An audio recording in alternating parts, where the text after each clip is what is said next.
இந்த வீடியோவில் வந்து நம்ம ஒரு 3 விஷயத்தை பற்றி பார்க்க போகிறோம். டேவிட் வார்னர் இந்த மேட்சை பற்றி சொன்ன கருத்து என்ன, கேஎல் ராகுல் மேட்ச் வின்னை பற்றி என்ன நினைக்கிறாரு, மூணாவது மேன் ஆஃப் த மேட்ச் ஆனால் மார்க்குட் என்ன நினைக்கிறாரு. ஃபர்ஸ்ட் வந்து நம்ம டேவிட் வார்னர் என்ன சொல்றாருன்னு பார்த்தீங்கன்னா, எங்களுக்கு இந்த பிச் வந்து ரொம்பவே சேலஞ்சாக இருந்தது. பட் நாங்கள் மேட்சை ஸ்டார்ட் பண்ண விதம் ரொம்ப பயங்கரமாகவே ஸ்டார்ட் பண்ணோம். அதுவும் பவர் பிளே வந்து டாமினேட் பண்ணிட்டு இருந்தோம். எங்ககிட்ட மொமெண்டம் இருந்தது. பட் அங்கேருந்து பார்த்தீங்கன்னா நாங்கள் ஒரு சில கேச்சஸ் ரன் அவுட்லாம் மிஸ் பண்ணதுக்கப்புறம் பார்த்தீங்கன்னா எங்ககிட்ட இருந்த மொமெண்டம் அப்படியே லக்னோ டீமுக்கு போயிருச்சு. ஒரு பக்கம் வந்து அதிரடியாக வந்து கெயில் மேயஸ் வந்து விளையாடின விளையாட்டில் வந்து நாங்கள் எங்கள் பக்கம் எப்படி மொமெண்டம் இழுக்கிறது அப்படின்றதே தடுமாறிட்டு இருந்தோம். அந்த மாதிரி மேட்சை வந்து அவர் பக்கம் விளையாடிட்டு இருந்தார். ஸோ 170 வந்து ஒரு பார் ஸ்கோராக இருக்கும்னு நான் நினச்சேன். பட் அவங்க 193 மேலே அடிச்சிட்டாங்க. ஒரு எக்ஸ்ட்ரா 20 ரன்னே கொஞ்சம் எக்ஸ்ட்ரா அடிச்சிட்டாங்க. அதுலேருந்து சரி செகண்ட் ஹாஃபில் பார்த்துக்கலாம் அப்படின்ற மாதிரி பேட்டிங் போனால் ஸோ ஸ்டார்ட் அப் நல்லா கிடச்சிது. அங்கே வந்து ஒரு பவுலர் போட்டார் பாருங்க மார்க்குட். ஸோ அதுலேருந்து எங்களால் மீளவே முடியல. மார்க்குட்டையும் இந்த கேமையும் பிரிக்க முடியல. ஸோ அவருடைய ட்ரூ டேலண்ட்டை வந்து இன்னைக்கு மேட்ச்சில் காமிச்சிருக்காரு.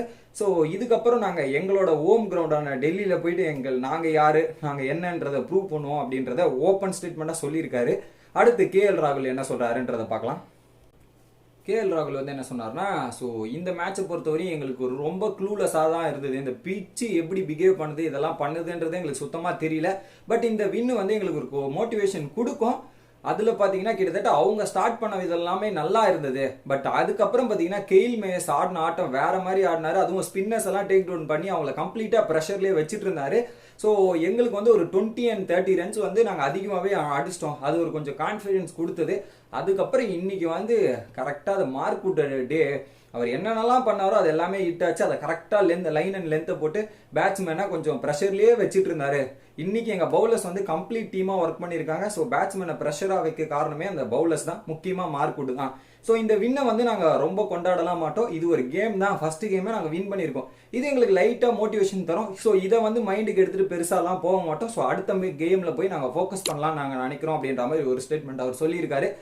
அடுத்து மார்க்குட் வந்து என்ன சொல்றாருன்னு பார்த்தீங்கன்னா, ஸோ நான் வந்து ஏற்கனவே சிஎஸ்கேக்கு விளையாடி இருக்கேன். பட் அந்த இடத்துல வந்து ஒரு இம்பாக்டை கொடுக்க முடியல என்னால். பட் இந்த மேட்ச்சில் இம்பாக்டை கொடுக்கணுன்றதுக்காக நான் வந்தேன்.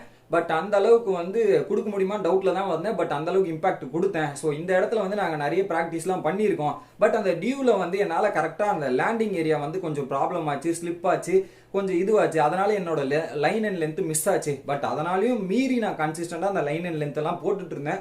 நெக்ஸ்ட் டைம் வரும்போது அதெல்லாத்தையும் கரெக்ட் பண்ணிட்டு வரும், இன்னும் பயங்கரமாக போடுவேன் அப்படின்றத சொல்றாரு. எங்க பயங்கரமா போட முடியாமே இப்படி போட்டிருக்கீங்க, இன்னும் பயங்கரமா போட ஆரம்பிச்சிங்களா, எப்படி போடுவீங்கன்றதே தெரியல. பேட்ஸ்மேன் ஒரு பக்கம் பயத்துல தான் இருந்தாங்க இன்னைக்கு ஃபுல்லாவே. இதே மாதிரி டோர்னமெண்ட் ஃபுல்லா போட்டா பேட்ஸ்மேனோட நிலைமை என்ன அப்படின்றது தான் கேள்விக்குறியா இருக்கு. நீங்க என்ன நினைக்கிறீங்கன்றத கமெண்ட் பண்ணுங்க.